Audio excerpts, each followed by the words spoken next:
Hello everyone. Guys आज हम start कर रहे हैं क्लास 12th का चैप्टर 3 मैट्रिसेस। सबसे पहले गाइस मैं आपको सिखाऊंगा कि मैट्रिसेस होती क्या है एंड मैट्रिसेस का सारा बेसिक कंसेप्ट सीखेंगे। उसके बाद मैं आपको बताऊंगा कि मैट्रिसेस का यूज कहाँ कहाँ पे होता है। ओके, एक चीज गाइस ध्यान रख लेना, जब भी मैं मैट्रिक्स बोलूं या मैट्रिसेस बोलूं ना तो दोनों एक ही बात होती है। बस मैट्रिसेस क्या होता है, मैट्रिक्स का प्लूरल होता है। मैट्रिसेस क्या होता है, मैट्रिक्स का प्लूरल। इट मीन्स जब एक मैट्रिक्स हो ना तो उसको हम मैट्रिक्स कहेंगे, जब एक से ज्यादा मैट्रिक्स हो तो उसको मैट्रिसेस कहते हैं। बस मैट्रिक्स का प्लूरल होता है मैट्रिसेस। तो कभी भी कंफ्यूज मत होना जब भी मैं मैट्रिक्स बोलूं या मैट्रिसेस बोलूं। तो सबसे पहले हम देखते हैं हमारी मैट्रिक्स या मैट्रिसेस होती क्या है। डेफिनेशन लिखो सबसे पहले। डेफिनेशन पढ़ के ना गाइस घबरा मत जाना, एक एक चीज समझाऊंगा। It is a rectangular it is a rectangular array array रहने दो, अरेंजमेंट लिख दो आप। It is a rectangular arrangement of numbers and functions. घबराना मत, मैं इस डेफिनेशन को समझाऊंगा, बस अभी डेफिनेशन लिख लो 1 मिनट के लिए। देखो गाइस, अगर मैं आपको कोई इंफॉर्मेशन प्रोवाइड करूं कि एक बंदा है राम, उसके पास 15 बुक्स है और 4 पेन्स है, इसको आप कैसे लिखोगे? इसको हम ऐसे लिख देंगे ना, राम, कोई जैसे मैंने आपको इन्फॉर्मेशन प्रोवाइड करी है, ठीक है ना, इन्फॉर्मेशन प्रोवाइड करी है मैंने आपको ये। राम के पास 15 बुक्स हैं और 4 पेन्स हैं, इसको ऐसे लिख देंगे कई बच्चे, Ram has 15 books and 4 pens. जितने मर्जी पेन्स कह लो, 4 पेन्स कह देते हैं। फिर मैंने आपको एक और इन्फॉर्मेशन प्रोवाइड करी कि एक लड़का है श्याम, उसके पास 10 बुक्स है और 2 पेन्स हैं, लिख देते हैं Shyam has 10 books and 2 pens. अब मैंने आपको एक और इन्फॉर्मेशन प्रोवाइड करी कि जैसे कोई नाम ले लो, राजू ले लेते हैं, कोई भी ले लो यार, Raju has 20 books and 5 pens. ठीक है, ये मैंने आपको एक इन्फॉर्मेशन प्रोवाइड करी है। अब एक बात बताओ, अभी मैंने आपको सिर्फ और सिर्फ 3 बंदों की इन्फॉर्मेशन प्रोवाइड करी है। अगर यहाँ पे हमारे पास 100 बंदे होते या 200 बंदे होते तो हमें बार बार ये लिखना पड़ता ना, राम, श्याम, राजू, मोहित, हरमोहित, दीपक हैज, बार बार लिखना पड़ता है। ये वाली लाइंस बार बार लिखनी पड़ती है कि Ram has 15 books 4 pens, Raju has this books and this pens, Harmohit has this books and this pens. ठीक है, बार बार हमें ये वाली इन्फॉर्मेशन कितनी बार लिखनी पड़ती है? 100 बंदे होते या 200 बंदे होते। तो इस काम को हमारा इजी करने के लिए एक मेथड आया जिसे कहते हैं tabular method. Tabular method, tabular method में क्या होता है, हमारी टेबल बनती है। टेबुलर मेथड, इसमें क्या हुआ, हमने ना टेबल बनाया एक, जैसे राम, श्याम, राजू, ये सब क्या नेम्स है ना, तो एक हमने नेम का टेबल बना दिया ऐसे करके। देन हमारे पास बुक्स हैं तो हमने यहाँ पे बुक्स बना दी। देन हमारे पास पेन्स है तो यहाँ पे हमने पेन्स का एक लाइन बना दी। ओके, अब हम क्या करते थे, यहाँ पे नेम की लाइन में सिर्फ और सिर्फ नेम लिखते रहते थे, राम, श्याम, राजू, या और भी हो, दीपक, हरमोहित, जितने मर्जी हो सकते हैं। ठीक है, बुक्स की लाइन में हम सिर्फ बुक्स के जितने नंबर्स होते थे वो लिखते रहते थे। राम के पास कितनी बुक्स हैं, 15, तो यहाँ पे 15 लिख दिया। राम के पास 4 पेन्स है तो यहाँ पे 4 लिख दिया। श्याम के पास 10 बुक्स हैं तो 10 लिख दिया। यहाँ पे 2 पेन्स है तो यहाँ पे 2 लिख दिया। राजू के पास 20 बुक्स हैं और 5 पेन्स हैं। ऐसे देखो हमारा काम कितना ईजी हो गया। अगर यहाँ पे हमारे पास 100 या 200 या 400 बंदे होते तो हमें क्या करना है, बस हमने उसका नाम लिखना है और उसके बाद जो जो बुक्स हैं और जो पेन्स हैं बस वो यहाँ पे लिखते रहनी है। हमें बार बार ये पूरी लाइन लिखने की जरूरत नहीं है इतनी सारी।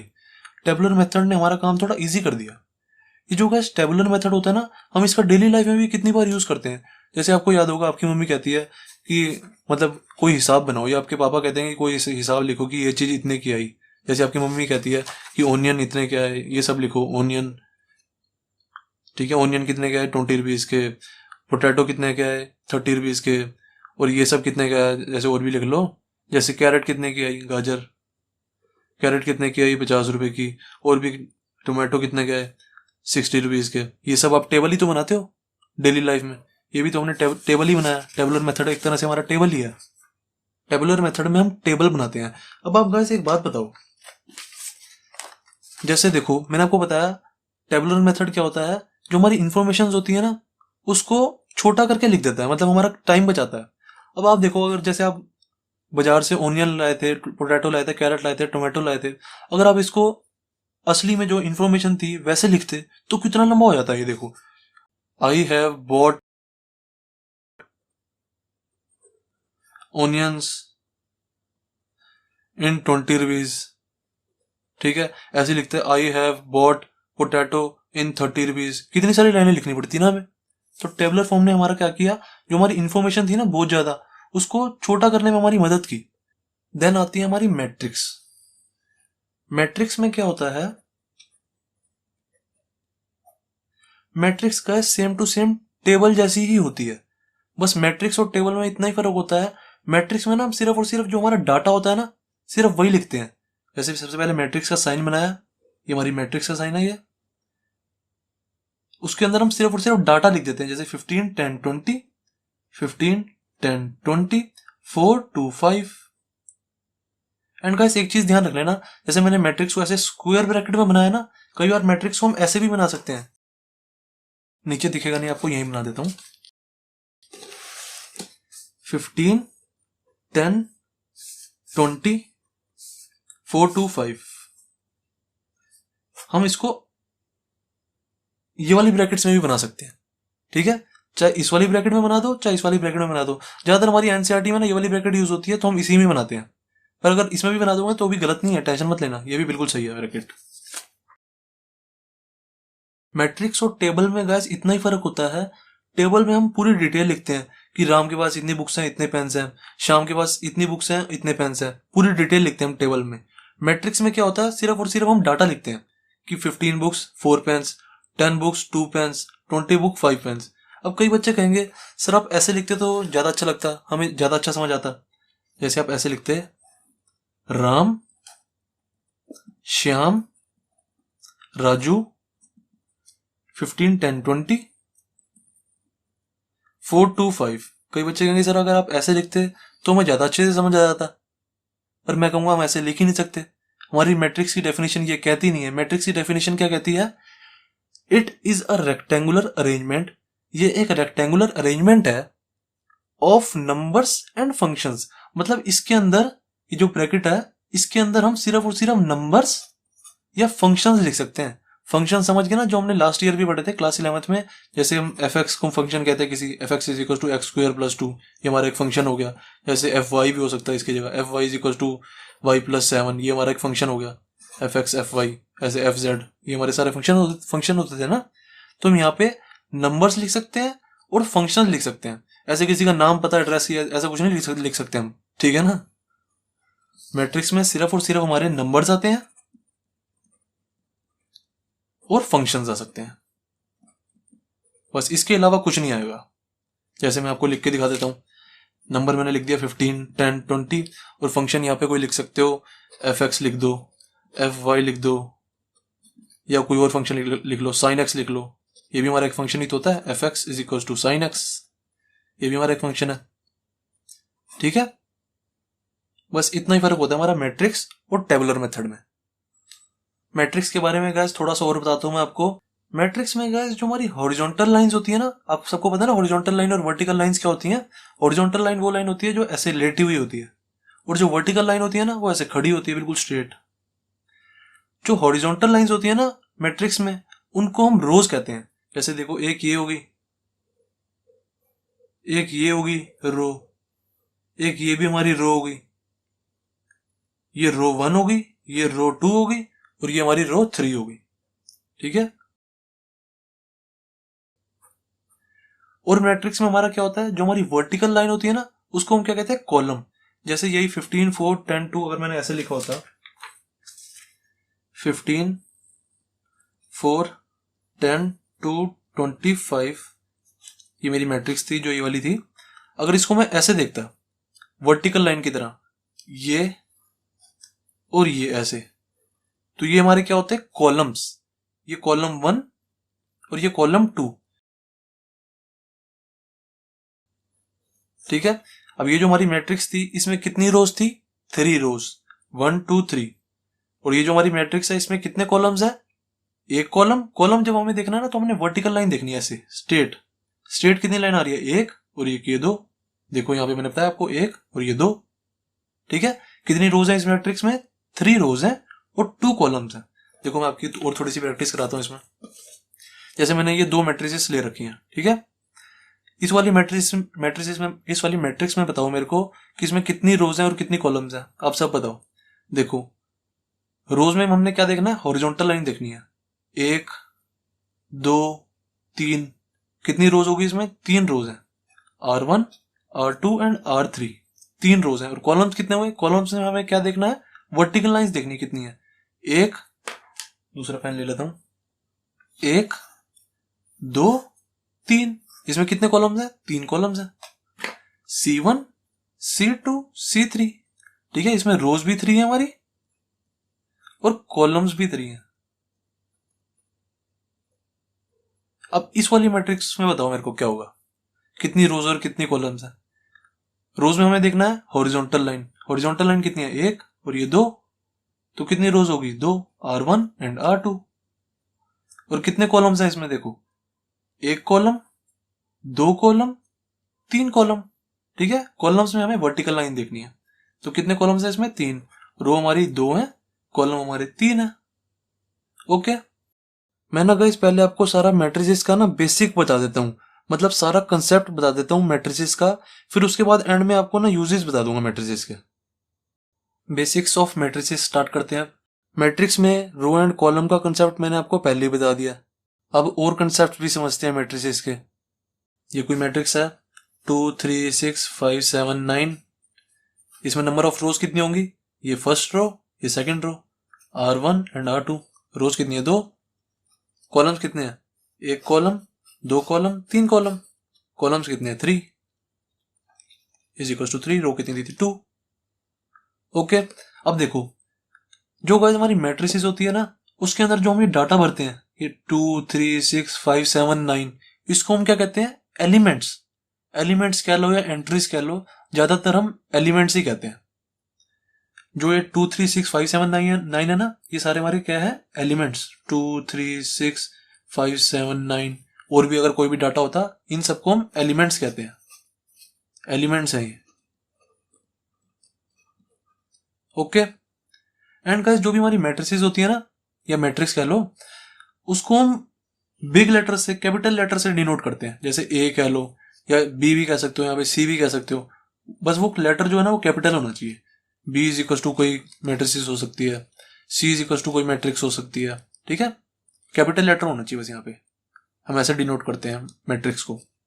देन रोज हो गया हमारा, कॉलम्स हो गया, एलिमेंट सीख लिया हमने। अब ऑर्डर ऑफ मैट्रिक्स देख लेते हैं। Order of matrix, order of matrix क्या होता है guys, number of rose into number of columns, ऐसे लिखते हैं। अभी बताता हूं, देखो पहले यहां पे लिख लो, number of rows cross number of columns. अभी समझाता हूं। जैसे देखो हमारी यही मैट्रिक्स ले लेते हैं, 2 3 6 5 7 9। इसके अंदर कितनी रोज थी, 2 रोज थी ना, और कॉलम्स कितने थे, 3, 1 2 3। रोज कितनी है हमारी, नंबर ऑफ रोज कितनी है, is equal to 2। Number of columns कितने हैं, 3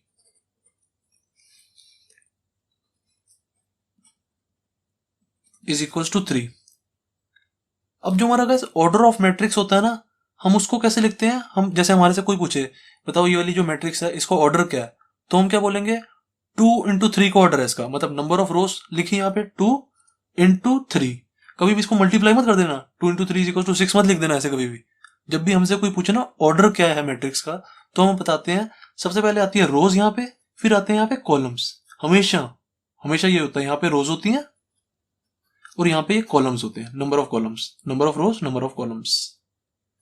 जब भी हमारे से कोई पूछे भाई बताओ ये कोई मैट्रिक्स लिखी है, इसको ऑर्डर क्या है, ऑर्डर ऑफ मैट्रिक्स क्या है ये वाली मैट्रिक्स का, तो हम क्या बोलेंगे 2 into 3 का ऑर्डर है इसका, या कई बार हम 2/3 भी कह देते हैं, उसमें कोई दिक्कत वाली बात नहीं है। मैं भी कई बार आपको जब आगे वीडियो चलेंगे ना, आगे एक्सरसाइज वगैरह कराऊंगा, तो मैं कभी बार इसको 2 into 3 कह लूंगा, कभी बार मैं इसको 2/3 कह लूंगा, कभी बार इसको मैं 2x3 भी कह दूंगा, इसमें कोई दिक्कत वाली बात नहीं है। पर कभी भी मल्टीप्लाई करके नहीं कहना इसको। कहीं कोई पूछे इसका बताओ ऑर्डर ऑफ मैट्रिक्स क्या है, आप कहो 6 का, भाई इसका ऑर्डर ऑफ मैट्रिक्स है 6, 2 into 3 6 होता है, क्योंकि ये गलत हो जाएगा। इसको कभी भी मल्टीप्लाई नहीं करते हम, ये ऑर्डर है हमारा 2 into 3। जैसे कोई मैट्रिक्स है हमारी 3 5 7 9 1 2 8 5 6 1 2 3, ऐसे कुछ भी मैट्रिक्स है हमारी। अब बताओ मुझे इसका ऑर्डर ऑफ मैट्रिक्स क्या होगा, इसका ऑर्डर क्या होगा, मैं यहाँ पे बताओ क्या लिखूं, दिस क्रॉस दिस, यहाँ पे बताओ मैं क्या लिखूं, मेरे को सब बताओ। रोज मैंने आपको बताया सबसे पहले क्या आएंगे रोज, फिर क्या आएंगे कॉलम्स। इस मैट्रिक्स में रोज कितनी है, 1 2 3, 3 रोज है ना, देखो 1 2 3, तो यहाँ पे आ गए हमारे 3। कॉलम्स कितने इस वाली मैट्रिक्स में, 1 कॉलम 2 3 4, 4 कॉलम है ना। तो ये वाली मैट्रिक्स का ऑर्डर क्या है हमारे 3 into 4 या 3/4 भी कह लो, उसमें कोई दिक्कत वाली बात नहीं है, बस कभी मल्टीप्लाई मत करके मत कह देना। तो इस वाली मैट्रिक्स का ऑर्डर क्या है 3 into 4, दैट्स इट, ये होता है हमारा ऑर्डर ऑफ मैट्रिक्स। अब गाइस एक ना शॉर्ट तरीका है, अगर मेरे से कोई पूछे मेरे पास कोई मैट्रिक्स है 3x4 की, कोई मैट्रिक्स है मेरे पास, उसका ऑर्डर है = 3x4, कोई मेरे से ये पूछ रहा है, ठीक है।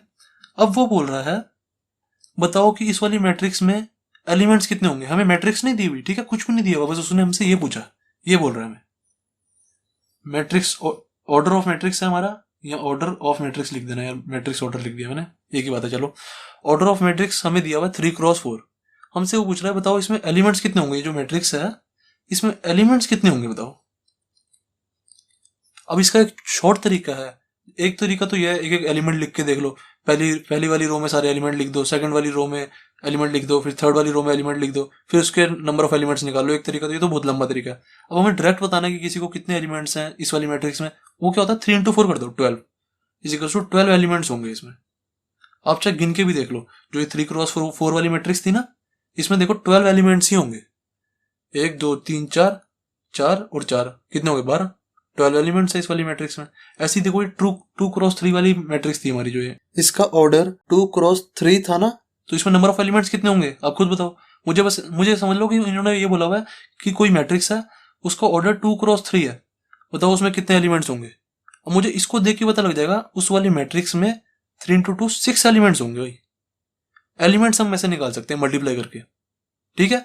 अब बताओ मेरे पास कोई 8x9 की मैट्रिक्स है, 8 into 9 की, इसमें एलिमेंट्स कितने होंगे, 8 को 9 से मल्टीप्लाई कर दो 72, इसके अंदर 72 एलिमेंट्स होंगे।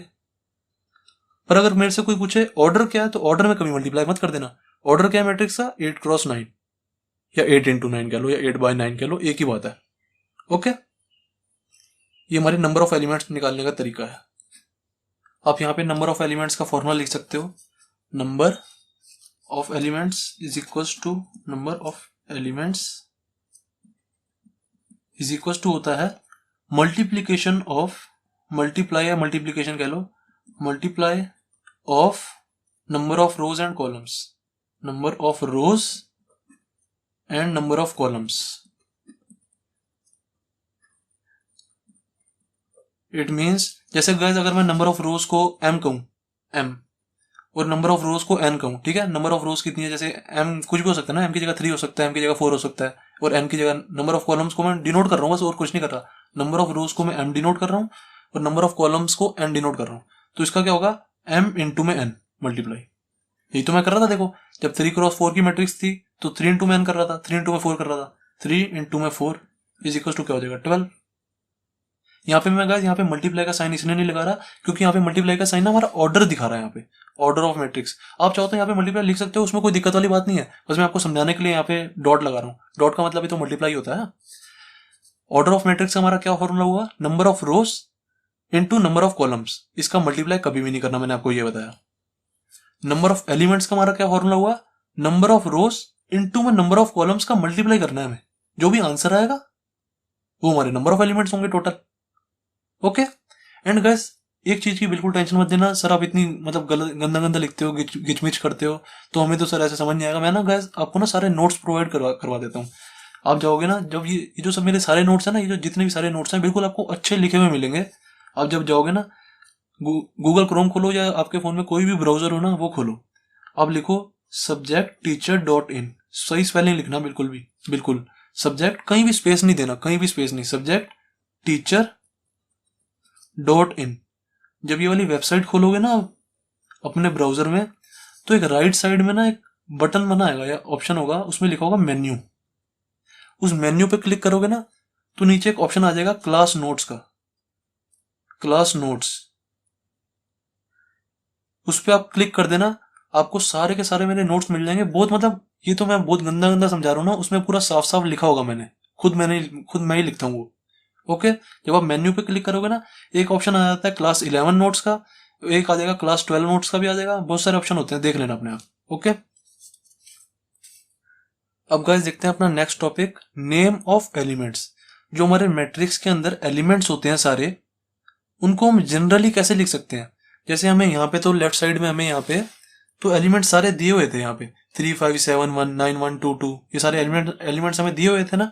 अगर हमें एलिमेंट्स ना दिए हो तो हम जनरली क्या लिख सकते हैं, देखो बताता हूँ मैं आपको। मान लो हमें जैसे 2x3 की मैट्रिक्स दी हुई है, हमें बोला हुआ कोई मैट्रिक्स है 2x3 की, ठीक है। इसके अंदर के हमें सारे एलिमेंट्स लिखने हैं जनरल फॉर्म में, तो हम कैसे लिखेंगे। एलिमेंट्स को लिखने का कैसे तरीका होता है, ए, हम स्मॉल ए डालते हैं, देन यहाँ पे इसके हल्के से पैर में, फुट पे यहाँ पे आई आता है, देन फिर जे आता है। देखो गैस आपने कई बार सुना होगा, देखा होगा, जैसे लिखा होता है 8 2 3 इज इक्वल्स टू 5 है, A1 2 इज इक्वल्स टू क्या है 8 है। इसका मतलब क्या होता है इस चीज का, इसका मतलब होता है, इसको देखते हमें पता है क्या पता लग रहा है, पहले वाले जो ये जो पहला वाला है ना 2, इससे पता लग रहा है कि ये सेकंड रो में है, जो ये हमारा एलिमेंट है ना, ये जो 5 है, ये सेकंड रो में है और थर्ड कॉलम में है। इस चीज से हमें रो पता लगता है और इस चीज से हमें कॉलम पता लगता है उसका।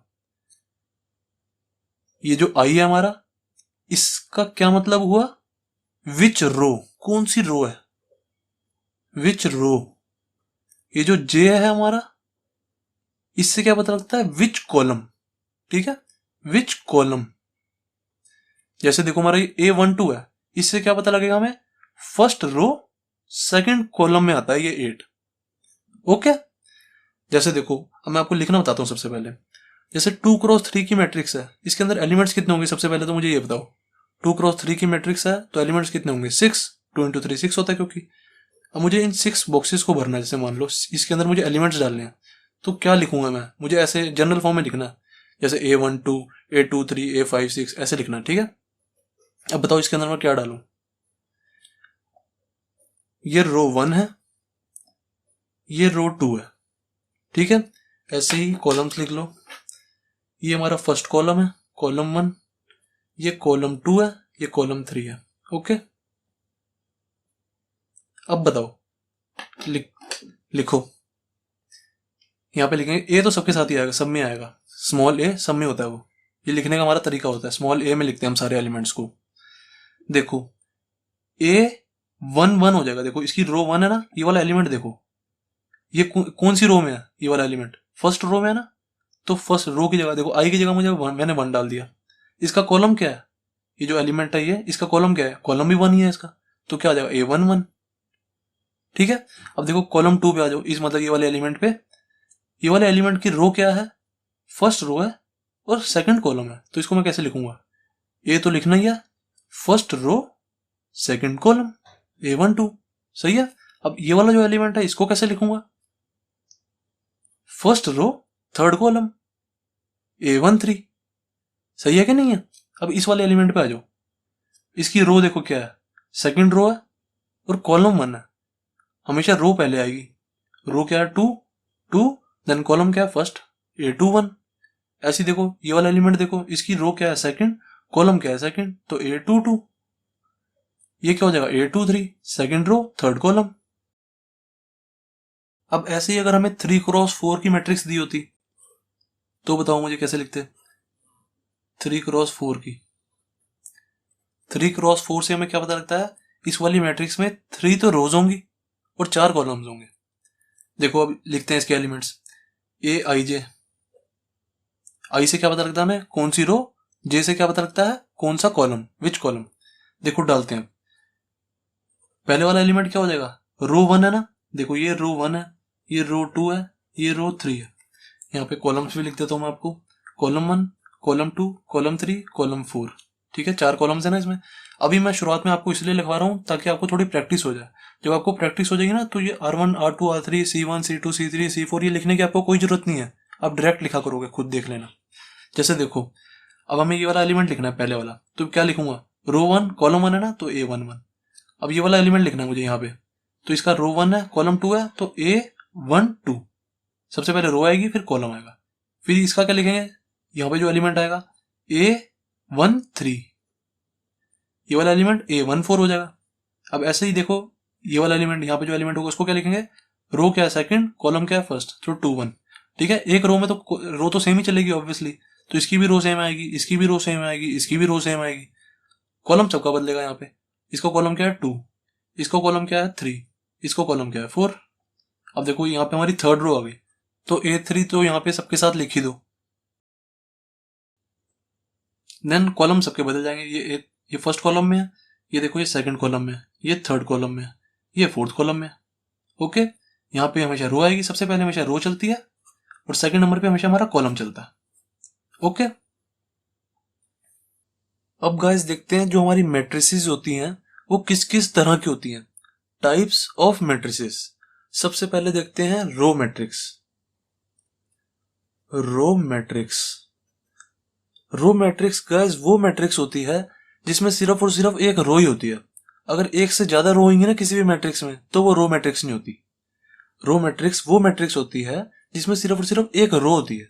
जैसे मैंने आपको कोई मैट्रिक्स लिख के दिखाई, A इज इक्वल टू 1 2 5, ये हमारी रो मैट्रिक्स हुई। 1 इंटू 3 की है ना ये, इसमें एक रो है और 3 कॉलम है। देखो रो तो एक ही है ना इसमें R1, कॉलम इसमें 3 है। ये एक कॉलम हो गया, ये 2 कॉलम हो गया, ये 3 कॉलम हो गया, पर रो तो एक ही है। ओके, तो ये 1 इंटू 3 की मैट्रिक्स है। जिसमें रो सिर्फ एक ही हो ना वो रो मैट्रिक्स होती है। जैसे और एग्जांपल देता हूं आपको, A इज इक्वल टू 1 5 7 9 11। ये कितनी, इसमें बताओ कितनी रो है? रो तो एक ही है और कॉलम कितने हैं? 1 2 3 4 5, 5 कॉलम है। तो 1 इंटू में 5 की मैट्रिक्स होगी। रो हमेशा 1 ही आएगी। जिसमें ये वाली जो रो है ना 1 हो वो रो मैट्रिक्स होती है। जैसे एक और एग्जांपल ले लो, A इज इक्वल टू सिर्फ और सिर्फ 1 ले लेते हैं जैसे। अब ये बताओ, आप सब बताओ मेरे को, ये बताओ रो मैट्रिक्स है क्या है? ऑब्वियसली इसमें एक रो है, मैंने आपको बताया जिसमें एक रो है वो रो मैट्रिक्स होगी। ओके, तो ये रो मैट्रिक्स है। सही है ना। देन आप देखते हैं column matrix. Second, column matrix. Column matrix, column matrix guys वो मैट्रिक्स होती है जिसमें सिर्फ और सिर्फ एक कॉलम होता है, 1 कॉलम।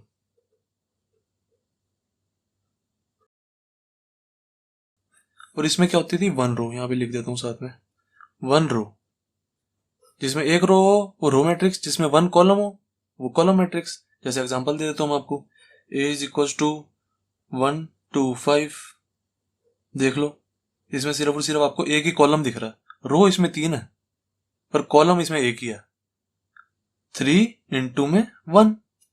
देख लो, इसमें कॉलम तो एक ही है हमारा ये, पर रो 3 है इसमें। 1 2 3, कॉलम एक ही है। इसमें कॉलम सिर्फ एक ही हो वो क्या होती है? Column matrix. एक और एग्जांपल दिखाता हूं आपको, A इज इक्वल टू 1 5। ये वाली मैट्रिक्स बताओ मेरे को क्या है? कॉलम इसमें एक ही है, जिसमें एक ही कॉलम हो वो कॉलम मैट्रिक्स। रो इसमें 2 है, एक रो 2 रो, तो कितनी होगी? 2 रो इंटू में कॉलम 1। ठीक है, देखो कॉलम इसमें 1 चल रहे हैं, जिसमें कॉलम 1 चले कॉलम मैट्रिक्स, दैट्स इट। एक और एग्जांपल देता हूं, जैसे मैं A इज इक्वल टू 1। अब ये बताओ मेरे को आप सब, ये क्या है? ये कौन सी मैट्रिक्स है? ये जो गाइस हमारी मैट्रिक्स होती है ना जिसमें सिर्फ और सिर्फ एक ही एलिमेंट हो। जैसे ये था, इसमें भी एक ही एलिमेंट है। जैसे ये वाली मैट्रिक्स है, इसमें सिर्फ और सिर्फ एक ही एलिमेंट है। ये वाली जो मैट्रिक्स होती है ना गाइस, ये सब कुछ होती है। ये आपकी रो मैट्रिक्स भी होती है, कॉलम मैट्रिक्स भी होती है, स्क्वायर मैट्रिक्स भी होती है, डायगोनल मैट्रिक्स भी होती है। अभी आप पढ़ोगे square and diagonal matrix, tension मत लो। जो ये वाली मैट्रिक्स होती है ये सब कुछ होती है। अब जैसे देखो, इस वाली मैट्रिक्स को आप क्या लिख सकते हो, इसमें एक ही रो है, एक ही कॉलम है। रो भी इसमें एक ही है, कॉलम भी इसमें एक ही है, तो 1 into 1 लिखेंगे इसको। अब देखो, जब मैंने आपको बताया था, जब भी एक रो हो उसको रो मैट्रिक्स कहते हैं, जब भी एक कॉलम हो तो उसको कॉलम मैट्रिक्स कहते हैं। इट मीन्स जो ये वाली मैट्रिक्स है ये रो मैट्रिक्स भी है और कॉलम मैट्रिक्स भी है, दोनों है। ओके, देन थर्ड पे आते हैं स्क्वायर मैट्रिक्स। ये तो बहुत इंपॉर्टेंट मैट्रिक्स है, हर जगह दिखेगी आपको, कहीं जान नहीं छोड़ेगी आपकी। जो स्क्वायर मैट्रिक्स है ना, ये आप चाहे इंजीनियरिंग कर लो, आगे जितना मर्जी पढ़ लो, स्क्वायर मैट्रिक्स तो आएगी ही आएगी। स्क्वायर मैट्रिक्स गाइस वो मैट्रिक्स होती है जिसमें number of rows is equal to होते हैं नंबर ऑफ कॉलम्स के। Number of rows is equal to number of columns. Okay, columns. अगर मैं नंबर ऑफ रोज को m कह लूं, m, और नंबर ऑफ कॉलम्स को n कह दूं, तो m is equal to n हो गया ना। इट मीन्स, मतलब मैं शॉर्ट फॉर्म में बता रहा हूं, इसमें स्क्वायर मैट्रिक्स में m is equal to n होता है ऑलवेज। ठीक है, नंबर ऑफ रोज को हम जनरली m से डिनोट करते हैं, नंबर ऑफ कॉलम्स को जनरली हम n से डिनोट करते हैं। ठीक है, इसलिए मैंने यहाँ पे लिखवा दिया m is equal to n। Square matrix में हमेशा हमारा m is equal to n होता है ऑलवेज। इट मीन्स, जैसे देखो मैंने कोई मैट्रिक्स लिखी, a इज इक्वल टू 1 2 3 4, ये कोई मैट्रिक्स लिखी मैंने। देखो इसमें नंबर ऑफ रोज भी 2 है। ये देखो इसमें दो ही रोज है हमारी, एक रो दो रो, रो 1 रो 2, दो रोज है ना इसमें। और कॉलम्स भी देख लो हमारे दो हैं, एक कॉलम दो कॉलम, कॉलम 1 कॉलम 2। सही है ना, तो लिख दो यहाँ पे 2 into 2 की मैट्रिक्स है। It means m into N है ना, देख लो m और n, number of rows number of column same है। एक और एग्जांपल देता हूं मैं, जैसे आपको a इज इक्वल टू 1 3 5 7 9 11 4 5 6। ठीक है, अब देखो इसमें रोज कितनी है, रोज इसमें 3 है, कॉलम्स भी 3 है, एक रो दो रो तीन रो, R1 R2 R3, और कॉलम्स भी देख लो 3 है इसमें, एक कॉलम दो कॉलम तीन कॉलम। सही है ना, तो ये कितने की मैट्रिक्स हुई, 3 into 3 की। रोज भी 3 है इसमें, कॉलम्स भी 3 है, C1 C2 C3, तो 3 into में 3 की मैट्रिक्स होगी। ओके, जो स्क्वायर मैट्रिक्स होती है ना, उसमें आपको देखते ही पता लग जाएगा, उसमें ये और ये ना दोनों इक्वल लिखे होंगे ऑब्वियसली। जैसे 3 into 3 की होगी, 4 into 4 की होगी, 5 into 5 की होगी, 1 into 1 की भी हो सकती है, आपको देखते ही पता लग जाएगा। जैसे देखो एक और एग्जांपल देता हूँ, a इज इक्वल टू 1 का, जैसे यही 1 की जगह इस बार 2 ले लेते हैं। देखो इसमें देखो नंबर ऑफ रोज भी 1 है, नंबर ऑफ कॉलम्स भी 1 है, 1 into 1 की मैट्रिक्स है ना ये। दैट्स इट, तो ये भी स्क्वायर मैट्रिक्स हुई हमारी। ओके, समझ आ गई ना। अब गाइस नेक्स्ट देखते हैं diagonal matrix. Diagonal matrix, diagonal matrix का same to same square matrix की तरह ही होती है बिल्कुल। बस डायगोनल मैट्रिक्स और स्क्वायर मैट्रिक्स में इतना ही फर्क होता है, डायगोनल मैट्रिक्स में ना सिर्फ सिर्फ डायगोनल में एलिमेंट्स होते हैं, जो मेन एलिमेंट्स होते हैं ना वो सिर्फ और सिर्फ डायगोनल में होते हैं, बाकी सारी जगह जीरो होती है। टेंशन मतलब मैं समझाता हूँ, मुझे पता समझ नहीं आया किसी को भी। स्क्वायर मैट्रिक्स, यहाँ पे लिखो स्क्वायर मैट्रिक्स। देखो कोई स्क्वायर मैट्रिक्स लेते हैं, जैसे मैंने ले ली a इज इक्वल टू 1 2 3 4 5 6 7 8 9, ये मैंने कोई स्क्वायर मैट्रिक्स ले ली। इसमें मेरी 3 ही हमारी रोज हैं और 3 ही कॉलम्स हैं। ओके, तो जिसमें रोज कॉलम सेम होती है वो हमारी स्क्वायर मैट्रिक्स होती है। अब देखो डायगोनल मैट्रिक्स और स्क्वायर मैट्रिक्स में बस इतना ही फर्क होता है, जो हमारी डायगोनल मैट्रिक्स होती है ना, उसमें सिर्फ और सिर्फ डायगोनल में एलिमेंट्स होते हैं, सिर्फ और सिर्फ यहाँ पे एलिमेंट्स होंगे, 1 होगा 5 होगा 9 होगा, और बाकी सारी जगह ना 0 होगा। देखो जैसे मैं लिख के बताता हूँ आपको, यहाँ पे a इज इक्वल टू 1 5 9 होगा और बाकी सारी जगह 0 होगा, ये हमारी डायगोनल मैट्रिक्स होती है। मतलब जिसमें जो मेन एलिमेंट्स होते हैं ना हमारे, वो सिर्फ और सिर्फ डायगोनल में होते हैं हमारे, ये डायगोनल मैट्रिक्स होगी। है इसमें बताओ कुछ। जैसे एक और एग्जांपल ले लेते हैं, a इज इक्वल टू 1 8 7 और बाकी सारी जगह 0। बस इतना ध्यान रखना, जो डायगोनल मैट्रिक्स होती है वो होती स्क्वायर मैट्रिक्स ही है। जैसे ये 3x3 की थी ना, होती स्क्वायर मैट्रिक्स ही है। ओके, 0 0 0। देखो इसके भी सिर्फ और सिर्फ डायगोनल में एलिमेंट्स है, बाकी सारी जगह 0 है। देन एक और एग्जांपल ले लेते हैं, जैसे a इज इक्वल टू 2 7 0 0। ये भी हमारी डायगोनल मैट्रिक्स है, देख लो। क्योंकि सबसे पहले देखना ये स्क्वायर मैट्रिक्स है या नहीं है। स्क्वायर मैट्रिक्स है, मैंने देखा 2 इंटू 2 की। फिर देख लो ये हमारे सिर्फ और सिर्फ डायगोनल में एलिमेंट्स है इसके, जिसके सिर्फ और सिर्फ डायगोनल में मेन एलिमेंट्स होते हैं, वो क्या होती है, डायगोनल मैट्रिक्स। ओके, देन देख लेते हैं एक वो वाला एग्जांपल भी करा देता हूँ आपको, जिसमें 1 इंटू 1 की थी मैट्रिक्स। ये तो मैंने आपको बताया, ये तो सब कुछ ही होती है। जैसे इसमें 2 ले दिया मैंने, और ये 1x1 की मैट्रिक्स है। ये जो बेचारी हमारी 1x1 वाली मैट्रिक्स है, ये सब में घुस जाती है, ये सब कुछ ही है। ठीक है, इसका कोई नहीं है बेचारी का, सब में घुस जाती है ये। जिसका कोई नहीं होता उसका भगवान होता है, इसलिए सब में ले लेते हैं हम इसको। ओके, देन फिफ्थ देख लेते हैं। फिफ्थ मैट्रिक्स होगी डायगोनल होगी, स्क्वायर होगी।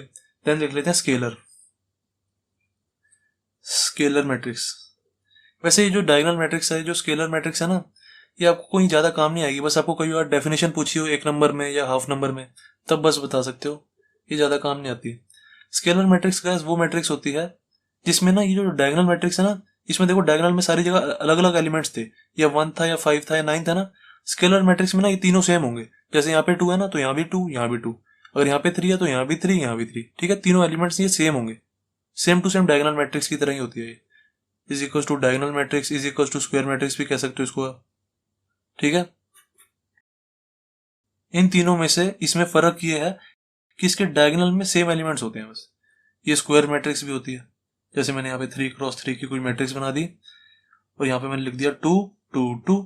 ठीक है ना, अब आप इसको डायगोनल मैट्रिक्स भी कह सकते हो, कोई इसमें कोई टेंशन वाली बात नहीं है। कि कई बच्चे कहेंगे सर आप इसको डायगोनल मैट्रिक्स भी तो कह सकते हैं। हाँ, कह सकते हैं बिल्कुल, क्योंकि इसके डायगोनल में एलिमेंट्स है। अब अगर इसको बहुत अच्छे से कहना चाहोगे तो हम इसको क्या कहेंगे, स्केलर मैट्रिक्स। क्योंकि ये डायगोनल मैट्रिक्स तो है ही, पर इसके ना डायगोनल में जो एलिमेंट्स है ना वो सारे सेम है, इसलिए हम इसको स्केलर मैट्रिक्स कह देते हैं। इसमें कोई घबराने वाली बात थोड़ी है। देन देख लेते हैं, हमारी स्केलर मैट्रिक्स भी हो जाती है। फिर आ जाती है हमारी यूनिट मैट्रिक्स।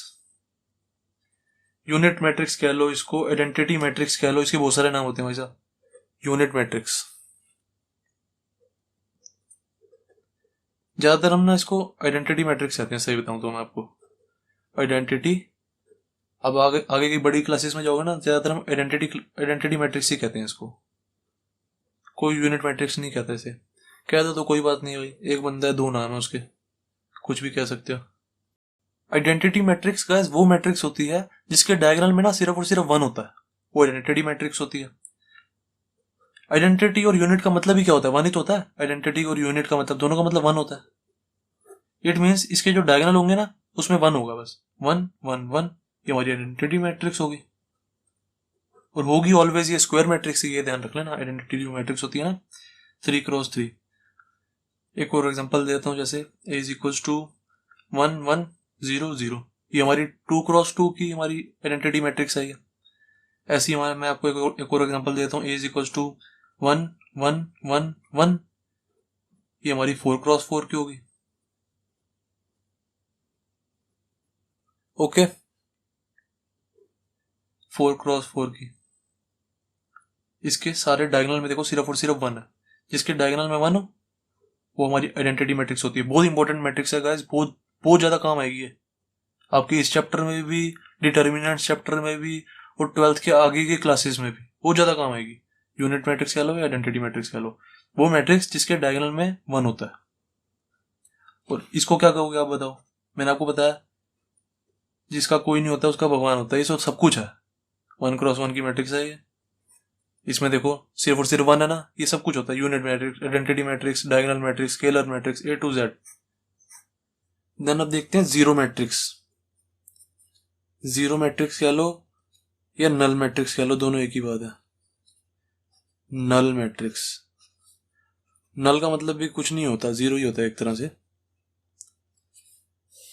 जीरो मैट्रिक्स या नल मैट्रिक्स गाइस वो मैट्रिक्स होती है जिस मैट्रिक्स के अंदर ना सारे एलिमेंट जीरो ही हो और कुछ भी ना हो। ये मैट्रिक्स जैसे मर्जी हो सकती है, चाहे स्क्वायर मैट्रिक्स हो चाहे कोई भी हो। ये मैट्रिक्स कोई भी मैट्रिक्स हो सकती है, बस इसके अंदर जो भी एलिमेंट्स होंगे ना वो सारे जीरो होंगे। जैसे मैंने 2x2 की बना दी, इसके अंदर भी सारे 0। जैसे मैंने 2x3 की भी बना सकता हूँ मैं, 2x3 की, जिसमें 2 रो होंगी और 3 कॉलम्स होंगे, उसमें भी सारे 0। ये वाली मैट्रिक्स जैसे मर्जी हो सकती है, बस इसकी कंडीशन यही है, जो मैट्रिक्स होगी ना उसके अंदर सारे एलिमेंट 0 होंगे। ये भी हमारी 0 मैट्रिक्स है। बस मेनली हमारी मैट्रिसेस यही 7 टाइप्स की होती हैं जो मैंने आपको बता दी हैं। अब गाइस हमारा नेक्स्ट कंसेप्ट देखते हैं, इक्वल मैट्रिसेस क्या होती हैं। जब हमारी दो कोई मैट्रिक्स दी हो, उनको हम इक्वल कब कह सकते हैं, ये कंसेप्ट है ये। जैसे मान लो हमें कोई एक मैट्रिक्स दी हुई है, A इज इक्वल टू, ये कोई मैट्रिक्स है, और B इज इक्वल टू जैसे हमारी ये कोई मैट्रिक्स है। अब इन दो मैट्रिसेस को मैं कब इक्वल कह सकता हूं, ये कंसेप्ट बता रहा है ये।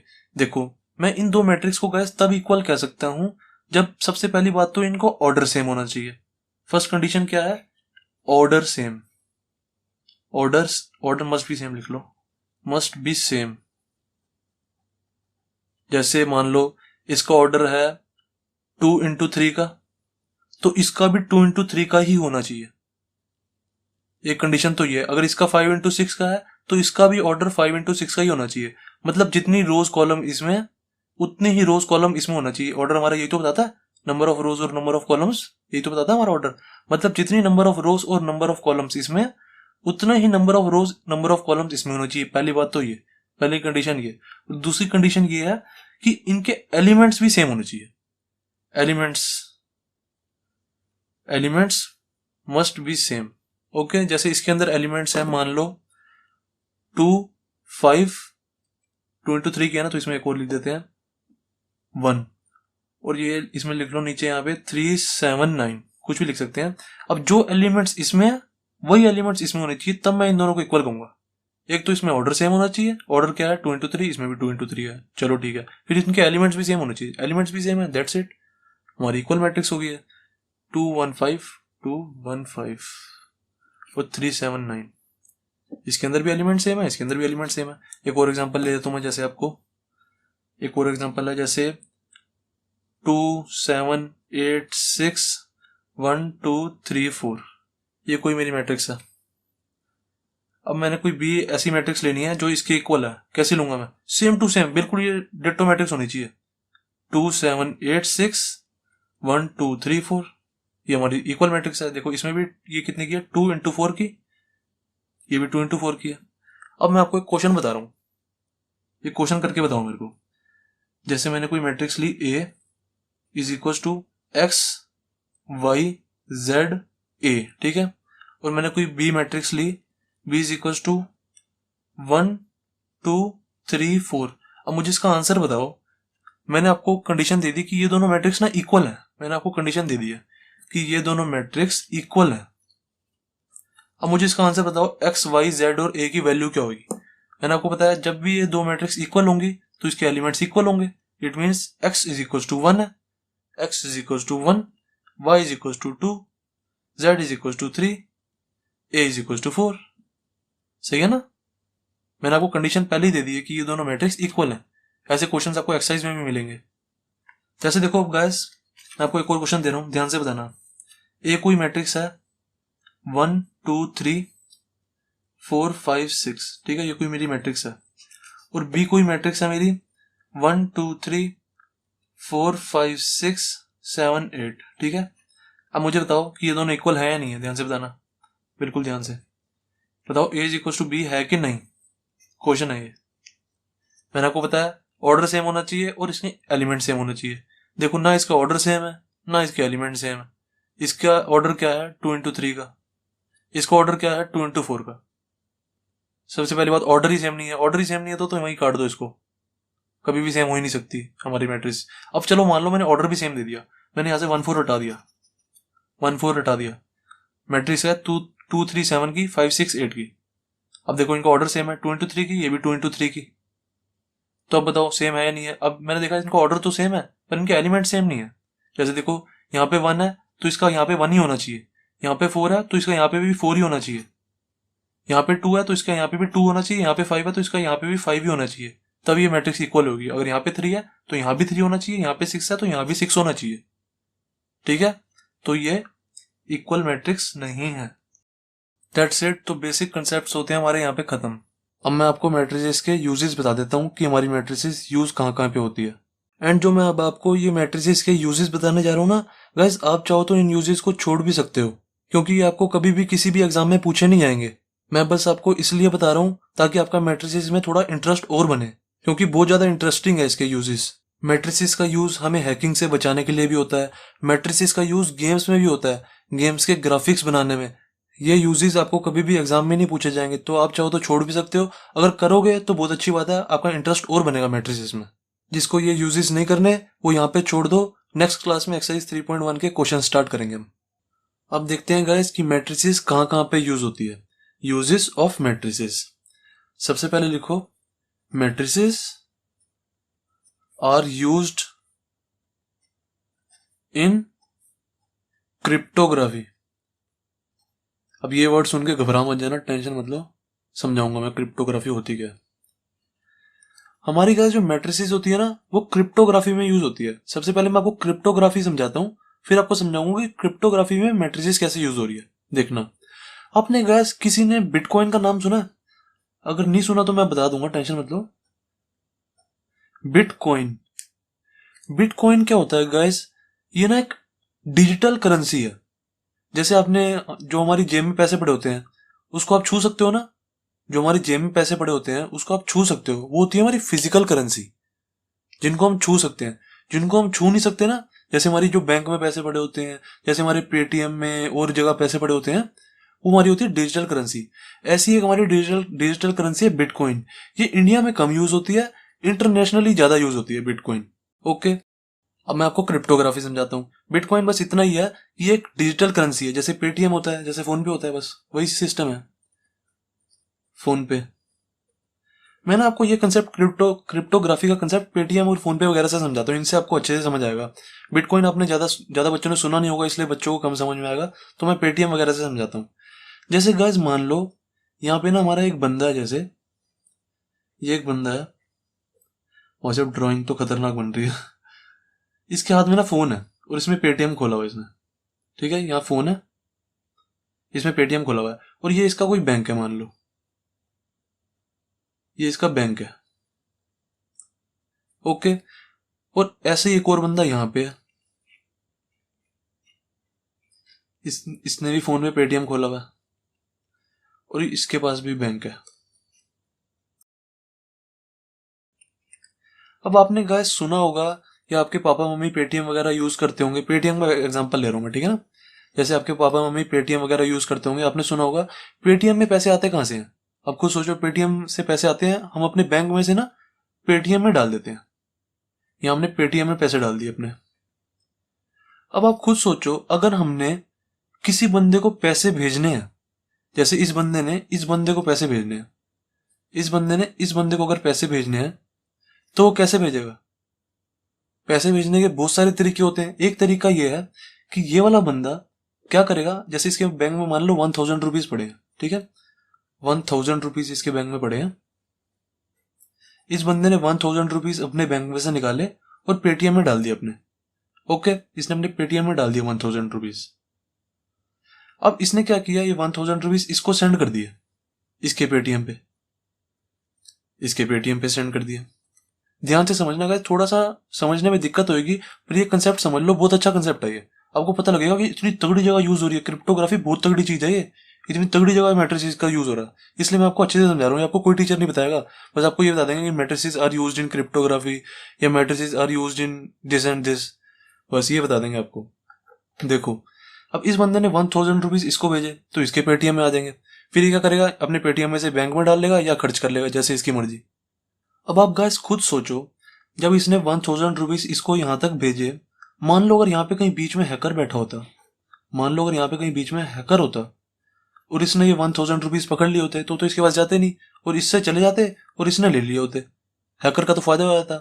तो हम क्या करते हैं, जो ये 1000 रुपीज हम भेज रहे हैं ना, ये 1000 रुपीज नहीं भेजते हम क्या करते हैं, इसकी एक इंफॉर्मेशन भेजते हैं।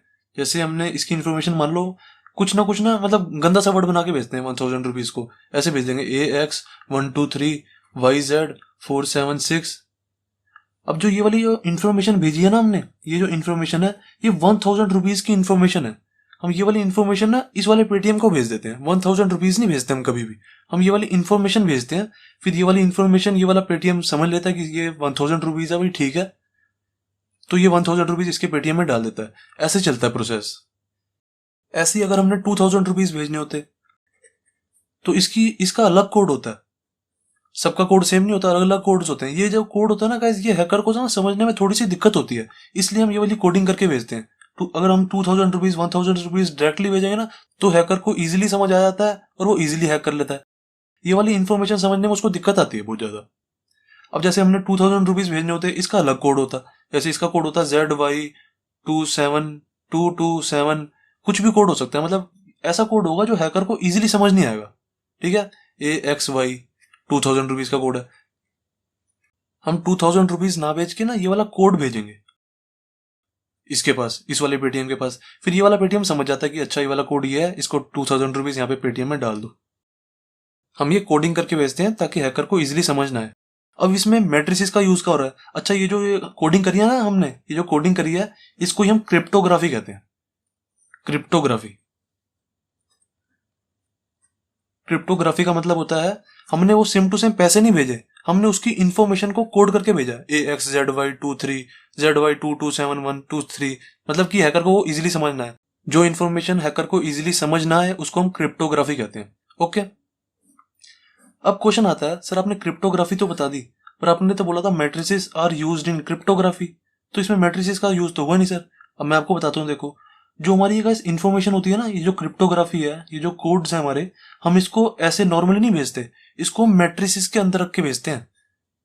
ऐसे मैट्रिसेस बनाते हैं और ये जो कोड्स है ना इनको हम मैट्रिसेस के अंदर रख के भेजते हैं। AX123YZ, ZY227 AXY, इनको हम ऐसे मैट्रिसेस के अंदर रख के भेजते हैं। इस इंफॉर्मेशन को हम डायरेक्टली नहीं भेज सकते, हम इसको मैट्रिसेस के अंदर रख के भेजते हैं। अगर हम इसको डायरेक्टली भेज देंगे ना ऐसे, तो फिर इसको हैकर को पढ़ने में थोड़ी सी आसानी हो जाएगी। जब हम इसको मैट्रिसेस में रख के भेजते हैं ना, फिर उस मैट्रिसेस को हैकर को खोलना पड़ता है, उसको बहुत ज्यादा मुश्किल होती है, इसलिए हम इसको मैट्रिसेस में रख के भेजते हैं। एंड मैट्रिक्स को रीड करना इतना आसान बात नहीं है, बच्चों का खेल नहीं है ये। ओके, तो यहां मैंने आपको बता दिया कि हमारी मैट्रिसेस का क्रिप्टोग्राफी में कहां यूज हो रहा है। एंड गाइज मैं आपको एक और बात बताता हूं, देखना आपका और इंटरेस्ट बनेगा इस चीज में। असल में क्या होता है गाइज, जो मैंने आपको पेटीएम फोन पे वगैरह का एग्जांपल लेके समझाया ना, असल में जो क्रिप्टोग्राफी यूज होती है ना, वो पेटीएम और फोन पे में यूज नहीं होती, क्रिप्टोग्राफी यूज होती है बिटकॉइन में। तभी मैंने आपको सबसे पहले बिटकॉइन का नाम बताया था। बिटकॉइन वो करेंसी है जो इंटरनेशनली यूज होती है बहुत ज्यादा, मैंने आपको ये चीज बताई थी। अब आपके दिमाग में क्वेश्चन आएगा, सर पेटीएम फोन पे में यूज क्यों नहीं होती और बिटकॉइन में यूज क्यों हो रही है? बेसिकली क्या होता है, पेटीएम और फोन पे में ना हैकिंग बहुत कम होती है हमारी, और बिटकॉइन में बहुत ज्यादा होती है, बहुत ज्यादा हैकिंग होती है बिटकॉइन में। अब क्वेश्चन दिमाग में आएगा, सर ऐसा क्यों भी? अब मैं आपको एक इन्फॉर्मेशन देने जा रहा हूं जो आपका दिमाग खोल के रख देगा। देखो गैस, अब मैं आपको एक बात बताता हूं, जैसे आप गूगल पे सर्च करो सबसे पहले, $1 इज इक्वल टू क्या होता है? $1 इज इक्वल टू ज्यादा से ज्यादा 60 रुपीज होगा, 70 रुपीज होगा, 80 रुपीज हो जाएगा, 90 रुपीज हो जाएगा, या 100 रुपीज हो जाएगा। $1 इंडियन रुपीज की बात कर रहा हूं मैं, ठीक है, इंडियन रुपीज $1। अब अगर मैं आपको बताऊं एक बिटकॉइन की वैल्यू, देखना आपका दिमाग खुल जाएगा, तभी इसमें हैकिंग ज्यादा होती है, बहुत ज्यादा। 1 बिटकॉइन की वैल्यू पता है क्या है? 1 बिटकॉइन की वैल्यू होती है 7 लाख रुपीज, भाई साहब 7 लाख रुपए। अब बताओ, हैकर इसको चुराएगा, हमारे रुपीज को चुराएगा, या 1 बिटकॉइन को चुराएगा? ऑब्वियसली बिटकॉइन को ही हैक करेगा ना वो, क्योंकि यहाँ पे फायदा बहुत ज्यादा है। मैं ऐसा नहीं कह रहा कि पेटीएम फोन पे में हैकिंग नहीं होती, पर बहुत कम होती है, बहुत ज्यादा कम। यहाँ पे बहुत ज्यादा होती है बिटकॉइन में। अब गाइस आप खुद सोचो, अगर कोई हैकर है, उसने एक बिटकॉइन एक दिन में हैक कर लिया, एक बिटकॉइन अगर एक दिन में हैक कर लिया तो उसका कितने का फायदा है? 7 लाख रुपीज का। एंड अगर 3-4 बिटकॉइन उसने कर लिए, 4 बिटकॉइन उसने हैक कर लिए, तो भाई वो लखपति करोड़पति बन जाएगा। खुद सोचो आप। इसलिए यहाँ पे क्रिप्टोग्राफी तो बहुत ज्यादा जरूरी है, मस्ट है बिटकॉइन में। तो समझ आ गया ना आपको मैट्रिक्स का यहाँ पे कहाँ यूज हो रहा है? आपके पैसे हैक होने से बचा रहा है यहाँ पे मैट्रिक्स, देख लो कितना तगड़ा काम कर रहा है। अब सेकंड यूज देखते हैं गाइस मैट्रिसेस का। सेकंड यूज और भी इंटरेस्टिंग है। Matrices are used in games also, used in games, हाँ भाई पबजी वालों आ जाओ सारे, पबजी फोर्टनाइट वाले सारे आ जाओ, एसफॉल्ट 8, जितनी भी सारी गेम्स है ना उन सब में हमारा मैट्रिसेस का यूज होता है। जो मर्जी गेम्स ले लो, पबजी ले लो, एसफॉल्ट 8 ले लो, काउंटर स्ट्राइक ले लो, फोर्टनाइट ले लो, जितनी भी गेम्स हैं सब में हमारा मैट्रिसेस का यूज होता है। कैसे होता है अब मैं आपको बताता हूँ। देखो, आपको गाइस शायद पता होगा या नहीं भी पता होगा, मैं आपको बताता हूँ।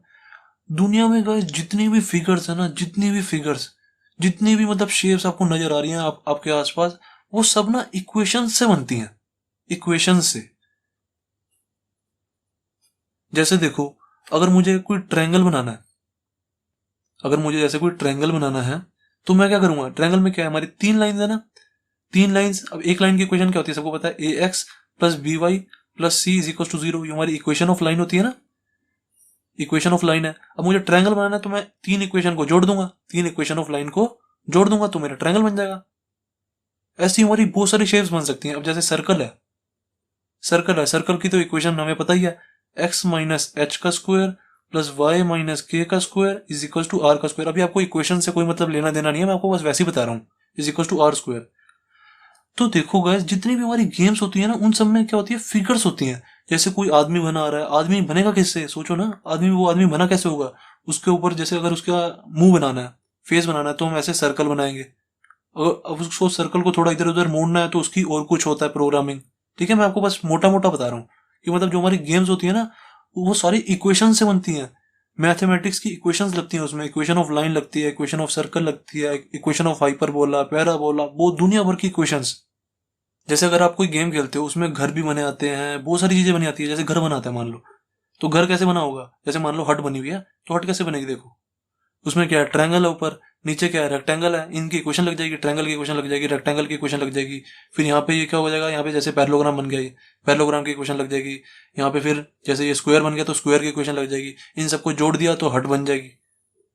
तो ऐसे गेम्स बनती है हमारी, गेम्स में भी हमारी इक्वेशंस का यूज होता है सारी। और उन इक्वेशंस को हम स्टोर किस में कराते हैं, मैट्रिसेस में। आ गया ना यूज फिर दोबारा मैट्रिसेस का, देख रहे हो, मैट्रिसेस का फिर दोबारा यूज हो रहा है गेम्स में। भाई साहब इतनी तगड़ी चीज में, गेम्स को बनाने में बहुत तगड़ी मेहनत लगती है, बहुत तगड़ा।